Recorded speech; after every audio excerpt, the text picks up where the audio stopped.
दंगों ने छीन ली जिंदा शहर की मिठास, रिश्तों में पड़ गई गन्ने जैसी गांठ, सियासी कोल्हू में पिर गया अमन, जल गए खलिहान, अब बचा सिर्फ उजड़ा चमन।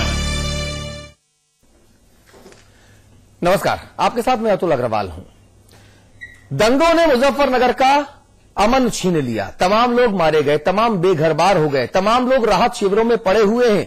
आग की लपटें अभी शांत हुई नहीं हैं। जब तब चिंगारी कहीं न कहीं भड़क उठती है या भड़का दी जाती है। इन सबसे थोड़ा अलहदा अगर हम चलेंगे तो साफ साफ नजर आएगा कि दंगों की आग ने किसानों को भी खूब झुलसाया है। वही किसान जिनकी बात रैलियों में खूब होती है, वही किसान जिनकी बात नेताओं के भाषणों में होती है, वही किसान जो भारत का भाग्य तय करते हैं, और वही किसान जिनको हक भीख की तरह दिया जाता है। गन्ने की मिठास के लिए जाना जाने वाला मुजफ्फरनगर जब से दंगों के लिए जाना गया, तब से यहां का किसान लगातार कराह रहा है, चीख रहा है, परेशान है, हैरान है। गन्ना कीमतों के लिए, बकाए मूल्य के लिए किसानों को लड़ाई हर बार लड़नी पड़ती है, लेकिन मुजफ्फरनगर के किसानों के लिए गन्ना इतना कड़वा कभी नहीं हुआ जितना इस दफे जबरन कर दिया गया है। दंगों ने छीन ली जिंदा शहर की मिठास, रिश्तों में पड़ गई गन्ने जैसी गांठ, सियासी कोल्हू में पिर गया अमन, जल गए खलिहान, अब बचा सिर्फ उजड़ा चमन। तो दंगा प्रभावित मुजफ्फरनगर में बिगड़े हालात के बाद अब वहां का चीनी उद्योग आम जनजीवन में कड़वाहट घोलने जा रहा है। उत्तर प्रदेश में सबसे ज्यादा गन्ना उत्पादन करने वाले मुजफ्फरनगर में किसान मुसीबतों की दोहरी मार झेल रहे हैं। एक तो किसानों को उनका बकाया नहीं मिला, दूसरे हालात खराब होने से अभी तक पेराई सत्र शुरू ही नहीं हो पाया है।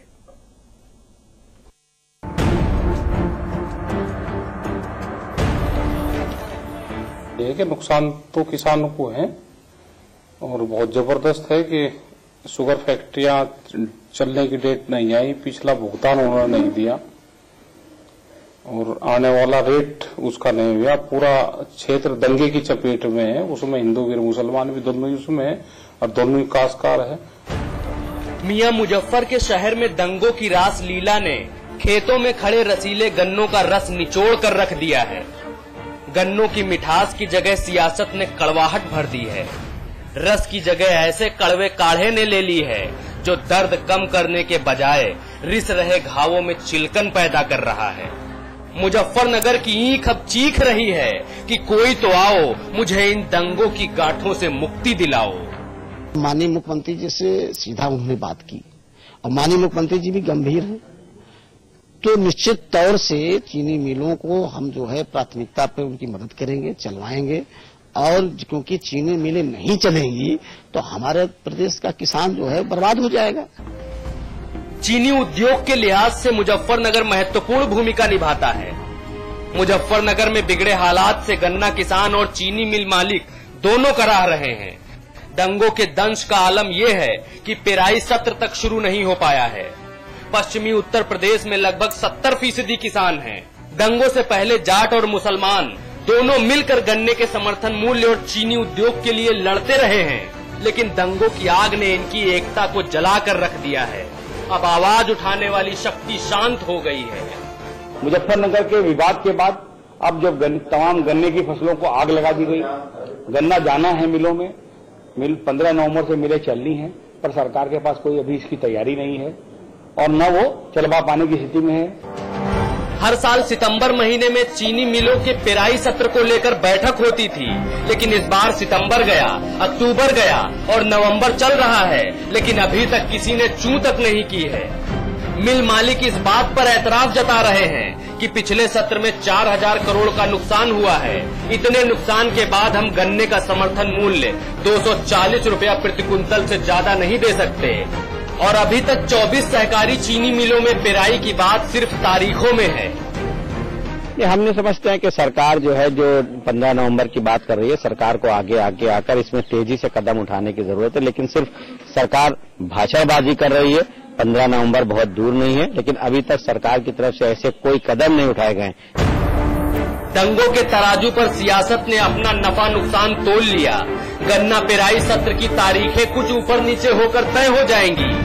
सियासत को गुड़, चीनी और खोई को अलग अलग करने में महारत हासिल है, लेकिन किसानों की पेराई जारी है, बिना किसी सत्र के, बिना किसी समर्थन मूल्य के, निरंतर, साल दर साल। तब बाढ़ और सूखे की आड़ में, अब दंगों की आड़ में। अशोक तिवारी, लखनऊ, समाचार प्लस।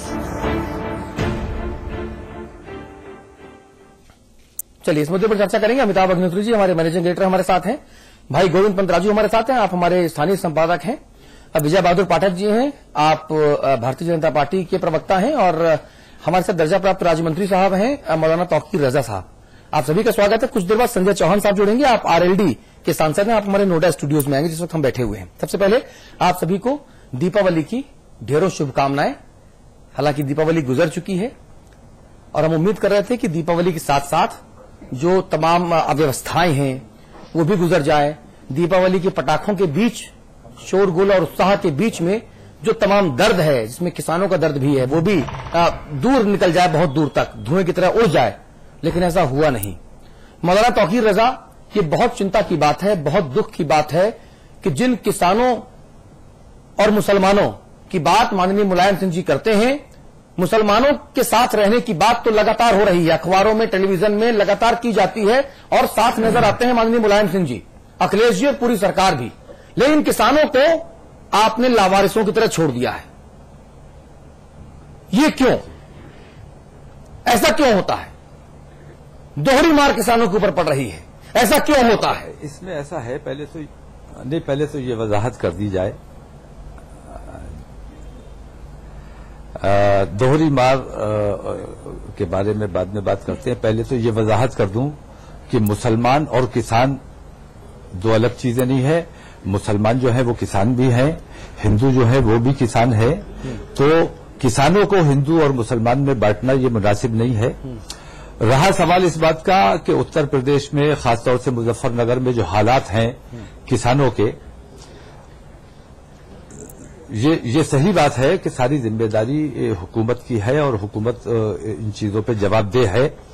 लेकिन सच्चाई यह है कि हुकूमत उत्तर प्रदेश में किसानों के विकास का, गरीबों के और कमजोरों के विकास का और प्रदेश के विकास का काम ना कर सके, इसीलिए हुकूमत को उलझाने के लिए ये मुनज़्ज़म साजिशें रच के फिरका परस्त ताकतें उत्तर प्रदेश में दंगा करा रही हैं।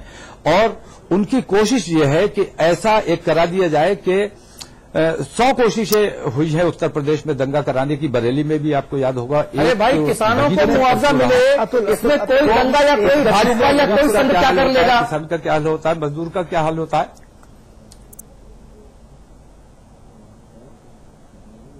नहीं, मुआवजे की बात बाद में आएगी। पहले तो ये हो कि ये तमाम चीज क्यों हो रही है। सबसे बड़ी फिक्र की बात जो है, मुजफ्फरनगर में जो कुछ भी हुआ है, मुझे अंदेशा इस बात का है कि थोड़े से मौलाना तौकीर रजा, दंगे तो अभी हुए हैं और उससे कितने और पिछले 2 वर्षों का भी मुआवजा किसानों को नहीं मिला। वो सिर्फ मुसलमान नहीं है, वो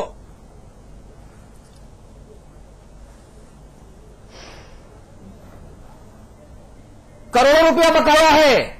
दंगों की आड़ में किसानों की गर्दन कब तक दबाते रहेंगे हम लोग? एक पहले नहीं, बिल्कुल दुरुस्त बात है आपकी। पहले मैं ये वजाहत करना चाहूंगा कि मैं सरकार की तरफ से जवाबदेही करने के लिए नहीं आया हूं। मैं समाजवादी पार्टी का आदमी भी नहीं हूं। सरकार में मैं शामिल जरूर हूं, लेकिन मेरी अपनी जमात है, अपनी जमात का प्रतिनिधित्व कर रहा हूं और उस जमात का अलायंस है समाजवादी पार्टी से। मेरी अपनी पार्टी है इत्तेहाद मिल्लत काउंसिल, मैं उसकी तरफ से बैठा हूं। सरकार की खामियां या सरकार की कमियां, ये अखिलेश सरकार, कोई भी मंत्री, पहले कोई भी मंत्री जब मंत्रिमंडल में शामिल होता है या मंत्री का दर्जा मिलता है तो वो सरकार का एक महत्वपूर्ण अंग है और आपकी भी उतनी जिम्मेदारी है। आप ये कह के कि आप अपनी जमात को रिप्रेजेंट कर रहे हैं, इस महत्वपूर्ण मुद्दे पर सरकार की नाकामी से पल्ला नहीं झाड़ सकते मौलाना साहब। इस हद तक मैं अपनी जिम्मेदारी, इस हद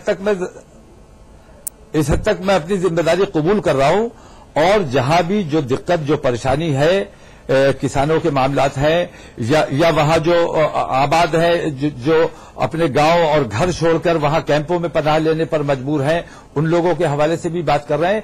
और सरकार पर हम पूरी तरह से दबाव भी बनाने की कोशिश कर रहे हैं कि गरीब, मजदूर, कमजोर और किसानों, इनके हित के लिए जो कुछ भी किया जा सकता है वो किया जाना चाहिए। और मैं मुजफ्फरनगर भी गया, वहां लोगों से राब्ता भी किया, सबसे बात की, और वो तमाम चीजें मैंने मुख्यमंत्री तक पहुंचाई हैं। वहां जो लोग कैंपों में पड़े हुए हैं उनके लिए भी मैंने पुनर्वास की भी मांग की है। ये किसान अपने घर अगर नहीं जा पा रहे हैं तो उनका इंतजाम किया जाना चाहिए। खासतौर से हमारी पहली कोशिश ये है कि वहां से कैंपों से लोग अपने अपने आवास तक चले। तौकीर साहब, एक सवाल मेरे जहन में है। मैं लगातार ये सुनता हूं, जब भी उत्तर प्रदेश में कहीं कुछ कम्युनल वायलेंस होती है, एक ही रटा रटाया जुमला सरकार की तरफ से आता है, सांप्रदायिक ताकतें षड्यंत्र कर रही हैं। Right from Mulayam Singh ji to मोहल्ला समाजवादी पार्टी अध्यक्ष तक एक ही जुमला सब बजाते हैं, बनाते हैं, बताते हैं। अधिकारी से लेके चीफ सेक्रेटरी से लेके सिपाही तक एक ही जुमला बोलता है। मैं इस जुमले को ही सिरे से खारिज करता हूं। एक से सुनिए, मैं इस जुमले को ही सिरे से खारिज करता हूं। हुकूमत किस लिए है दी गई? षड्यंत्रकारी सफल हो इसलिए आपको चुना था क्या? नहीं ना। हुकूमत उत्तर प्रदेश की चाबी आपको इसलिए दी कि षड्यंत्रकारी सफल नहीं हो। अगर फिर भी षड्यंत्रकारी, मुझे ऐसा दरोगा क्यों चाहिए जो ये कहे कि मैं क्या करूं भाई, अपराधी मानते नहीं है, बार बार षड्यंत्र कर देते हैं। तो दरोगा किस लिए तैनात किया?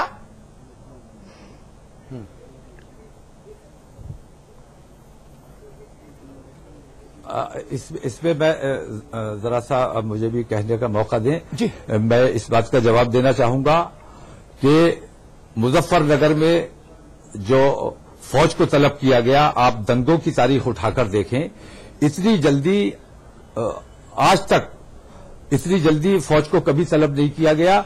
अखिलेश यादव ने यह महसूस कर लिया कि हम अपनी पुलिस के जरिए इन दंगों को कंट्रोल नहीं कर सकते। उन्होंने बदनामी की परवाह किए बगैर वहां फौज को तलब किया, और फौज अगर ना आई होती तो मैं आपको बताता हूं, मैंने तमाम हालात का वहां जायजा लिया है, फौज को अगर तलब ना किया गया होता तो इतना बड़ा फसाद वहां होने वाला था कि जितने लोग कैंपों में थे, मुझे लगता है कि शायद वो कैंपों में ना होते, वो कब्रिस्तानों में होते। तो अखिलेश यादव की सूझबूझ की वजह से उतना बड़ा वो करने में नाकाम हुए हैं। और मुझे अंदेशा इस बात का है कि ये फिरका परस्त ताकतें एक और मुजफ्फरनगर उत्तर प्रदेश के किसी न किसी जिले में कराएंगी। इसके लिए जागरूकता की जरूरत है। तौकीर साहब, एक बात मैं आपके संज्ञान में लाना चाहता हूं। अखबार ने नहीं, टीवी ने नहीं, प्रवक्ताओं ने नहीं, हुकूमत हिंदुस्तान के गृह राज्य मंत्री ने मुझसे खुद व्यक्तिगत तौर पर कहा कि हिंदुस्तान के गृह मंत्री ने, यानी सुशील शिंदे ने खुद टेलीफोन पर उत्तर प्रदेश के मुख्यमंत्री को आगाह किया था दंगों से 7 दिन पहले। किसी बाबू ने नहीं, होमगार्ड चपरासी ने नहीं, आईबी का रूटीन लेटर नहीं, हुकूमत हिंदुस्तान का गृह मंत्री उत्तर प्रदेश के मुख्यमंत्री से खुद फोन लाइन पर है और कह रहा है कि मेरे पास जानकारी है, खतरा है वहां। उसके बाद भी घटना घट जाए, छोटी एडवाइजरी नहीं थी। भारत का गृह मंत्री खुद बोल रहा था टेलीफोन पर। और सुन कौन रहा था? जावेद उस्मानी नहीं सुन रहे थे, नागर नहीं सुन रहे थे, मुख्यमंत्री सुन रहे थे खुद। किसको दोष दूंगा? यानी दंगा जानबूझकर भड़कने दिया गया।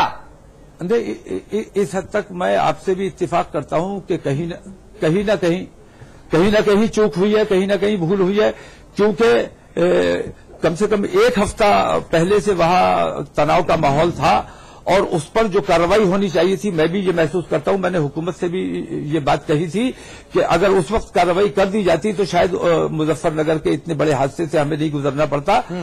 मुश्किल हमारे सामने जो है, आपने देखा कि फौज ने आके वहां के दंगे को कंट्रोल किया, जबकि पुलिस मौलाना साहब मोहम्मद आजम खान साहब ने मुख्यमंत्री से व्यक्तिगत मुलाकात करके 3 बात कही थी। मैं ये महसूस कि पूरे इलाके को कर दिया जाए। मुझे कंप्लीट करने दीजिए बात, तब तो बात। और जो भी संदिग्ध है अगर मुझे उनको उठा के अंदर किया जाए। क्यों नहीं किया गया भाई? नहीं, मुझे कंप्लीट करने दीजिए, मेरा जुमला मुझे कंप्लीट करने दीजिए।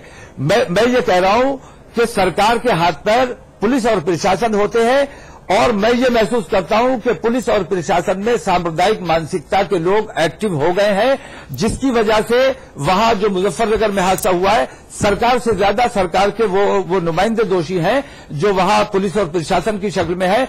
उन्होंने इस माहौल को कंट्रोल करने की कोशिश नहीं की, और इसी वजह से वहां फौज तलब करनी गई। फौज हमारी सरहदों की हिफाजत के लिए है, हमारे दंगों को कंट्रोल करने के लिए नहीं है। ठीक है तौकीर साहब, मैं विषय भटक रहा है, हम दंगों के पोस्टमार्टम में चले गए। एक आखिरी बात कह के मैं विजय बहादुर पाठक जी से पूछूंगा, ये तर्क कतई स्वीकार्य नहीं, ये तर्क